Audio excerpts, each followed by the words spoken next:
जय श्री कृष्णा दोस्तों, राधे राधे। आज हम सभी पितृपक्ष में जोगे भोगे दो भाइयों की कहानी को सुनेंगे, जिसे पितृपक्ष में सभी लोगों को जरूर सुनना चाहिए। पौराणिक कथा के अनुसार जोगे तथा भोगे दो भाई थे। दोनों अलग अलग रहा करते थे। जोगे धनी था और भोगे निर्धन था। दोनों में परस्पर बड़ा ही प्रेम था। जोगे की पत्नी को धन का अभिमान था, लेकिन भोगे की पत्नी बड़ी ही सरल स्वभाव की थी। पितृपक्ष आने पर जोगे की पत्नी ने उससे पितरों का श्राद्ध करने के लिए कहा, तो जोगे ने इसे व्यर्थ का कार्य समझकर टालने की चेष्टा करने लगा। किंतु उसकी पत्नी समझती थी कि यदि ऐसा नहीं करेंगे तो लोग बातें बनाएंगे और फिर उसे अपने मायके वालों को दावत पर बुलाने और अपनी शान दिखाने का यही सही अवसर लगा।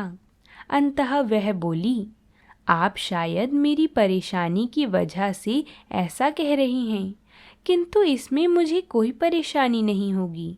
मैं भोगे की पत्नी को बुला लूँगी, दोनों मिलकर सारा काम कर लेंगी। फिर उसने जोगे को अपने पीहर न्योता देने के लिए भेज दिया। दूसरे दिन उसके बुलाने पर भोगे की पत्नी सुबह सवेरे आकर काम में जुट गई। उसने रसोई तैयार की, अनेक पकवान बनाई, फिर सभी काम निपटाकर अपने घर आ गई। आखिर उसे भी तो पितरों का श्राद्ध तर्पण करना था। इस अवसर पर न जोगे की पत्नी ने उसे रोका और न वह रुकी। शीघ्र ही दोपहर हो गई। सभी पितृ भूमि पर उतरे। जोगे भोगे के पितृ पहले जोगे के यहाँ गए तो उन्होंने क्या देखा कि उसके ससुराल वाले वहाँ भोजन पर जुटे हुए हैं। निराश होकर वह भोगे के यहाँ गए। वहाँ क्या था, मात्र पितरों के नाम पर अग्यारी दे दी गई थी। पितरों ने उसकी राख चाटी और भूखे ही नदी के तट पर जा पहुँचे। थोड़ी ही देर में सारे पितृ इकट्ठे हो गए और अपने अपने यहाँ के श्राद्धों की बड़ाई करने लगे। जोगे और भोगे के पितरों ने भी अपनी आप बीती सुनाई। फिर वह सोचने लगे, अगर भोगे समर्थ होता तो शायद उन्हें भूखा न रहना पड़ता, मगर भोगे के घर में तो 2 वक्त की रोटी भी खाने को नहीं थी। यही सब सोचकर उन्हें भोगे पर दया आ गई। अचानक वह नाच नाच कर गाने लगी कि भोगे के घर धन हो जाए, भोगे के घर धन हो जाए। सांझ होने को हुई। भोगे के बच्चों को भी खाने को नहीं मिला था। उन्होंने माँ से कहा, भूख लगी है माँ। तब उन्हें टालने की गरज से भोगे की पत्नी ने कहा, आंगन में हौंदी औंधी रखी है, उसे जाकर खोल लो और जो कुछ मिले बांट कर खा लेना। बच्चे वहाँ पहुँचे तो उन्होंने क्या देखा कि हौदी मोहरों से भरी पड़ी है। वह दौड़े दौड़े माँ के पास पहुँचे और उससे सारी बातें बताईं। आंगन में आकर भोगे की पत्नी ने यह सब कुछ देखा तो वह भी हैरान हो गई।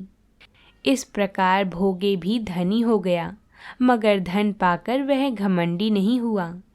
जब दूसरे साल का पितृपक्ष आया तो श्राद्ध के दिन भोगे की स्त्री ने 56 प्रकार के व्यंजन बनाई। ब्राह्मणों को बुलाकर श्राद्ध किया, भोजन कराया, दक्षिणा दी और जेठ जेठानी को सोने चांदी के बर्तनों में भोजन कराया।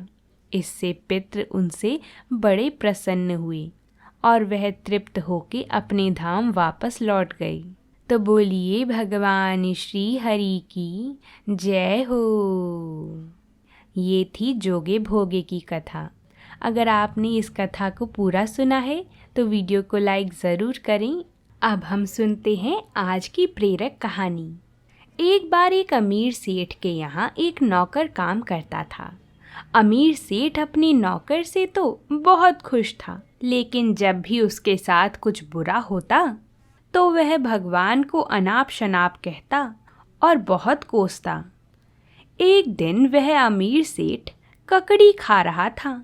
संयोग से वह ककड़ी कच्ची और कड़वी थी। सेठ ने वह ककड़ी अपने नौकर को दे दी। नौकर ने उसे बड़े चाव से खाया, जैसे वह बहुत स्वादिष्ट हो। अमीर सेठ ने पूछा, ककड़ी तो बहुत कड़वी थी, भला तुम ऐसे कैसे खा गए? नौकर बोला, आप मेरे मालिक हैं, रोज ही स्वादिष्ट भोजन देते हैं। अगर एक दिन कुछ बेस्वाद या कड़वा भी दे दिया तो उसे स्वीकार करने में भला क्या हर्ज है? अमीर सेठ अपनी भूल समझ गया। अगर ईश्वर ने इतनी सुख संपदाएं दी हैं और कभी कोई कटु अनुदान या सामान्य मुसीबत दे भी दी है तो उसकी सद्भावना पर संदेह करना ठीक नहीं है। असल में यदि हम समझ सकें तो जीवन में जो कुछ भी होता है सब ईश्वर की दया ही है। ईश्वर जो करता है अच्छे के लिए ही करता है। बोलिए भगवान श्री कृष्ण की जय हो। आप सभी को ये कथा कैसी लगी कमेंट बॉक्स में लिखकर ज़रूर बताएं और साथ ही हमारी नई कथाओं को सुनने के लिए चैनल को सब्सक्राइब ज़रूर कर लें। आप सभी वीडियो को लाइक करेंगे तो फिर आपको हमारी बाकी की कथाएं भी देखने को मिलेंगी। अब हम आपसे कल मिलेंगे एक नई कथा के साथ। तब तक के लिए प्रेम से बोलते रहिए राधे राधे।